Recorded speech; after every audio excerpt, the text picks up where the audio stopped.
शुभ सकाळ पिलाମାନେ आज आम पृष्ठा 25 और 26 15 16 17 और 18 नंबर प्रश्नर उत्तर आलोचना करवा। ताहले देखो हम 15 नंबर प्रश्न कही गार टाणी स्तंभ बेलना कर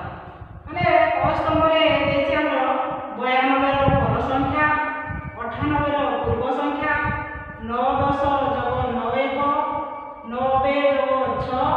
59 को अलगाई क स्तंभ रे देछि 96 93 97 95 59 या को हम केमिति गार टाणी की स्तंभ बेलना करबा। 92 रो पर संख्या के कहलो 92 रो पर संख्या 93 तेरो हम 92 रो पर संख्या को कोडी करबा 93 पाखु गार टाणी की जणबा। 98 रो पूर्व संख्या 98 रो पूर्व संख्या के 97 तेरो 98 रो पूर्व संख्या को हमें 97 पाखु गार टाणी की जणबा। 9 10 जोग 9 9 10 रे 90 आ 9 मिसिले केते 90 रे 9 मिसिले 99 तेनु 9 10 जोग 9 को हमें 99 पाखु गार टाणी की 90 जोग 6 90 रे 6 मिसिले केते हम कहला 96 हो तेनु हमें 90 जोग 6 को हमें 96 पाखु गार टाणी की 59 को अलगाई 59 को अलगाई लिखले केते हम कहला प्रथमे 9 को लिखबा ताके 5 को लिखबा केते हम 95 तेनु 59 को अलगाई लिखले केते हम 95 तेनु हमें 95 पाखु गार टाणी की एबे 16 नंबर प्रश्न को आसीबा रेखांकित पद को बदलाई क्रम संशोधन क प्रश्न दशक स्थान रे नथिबा 9टी दुई अंक विशिष्ट संख्या हमें कोडा को बदलाइबा कहला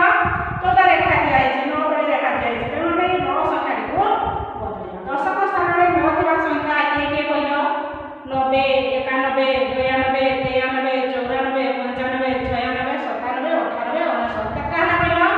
90 91 92 93 94 95 96 97 98 99 10टा तेनु एठी लिखबा दशक स्थान रे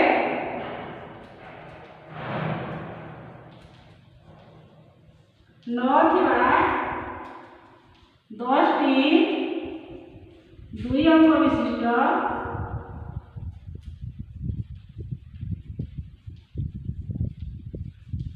संख्या अछि।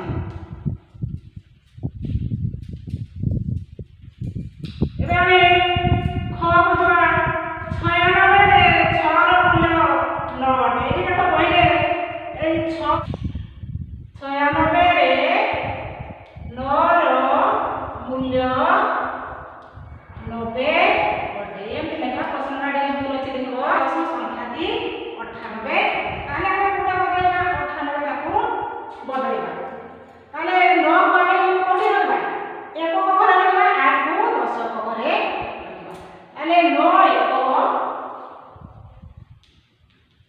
8 10 संख्या दी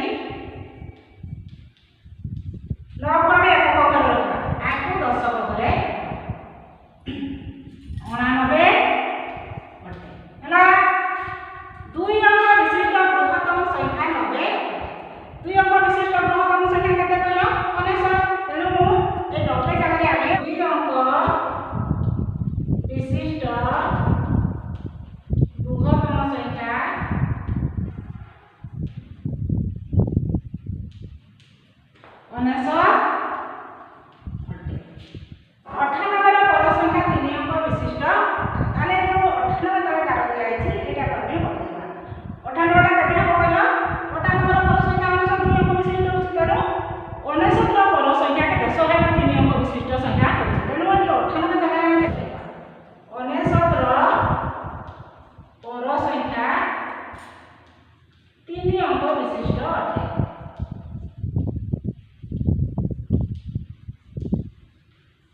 ଅଛି 90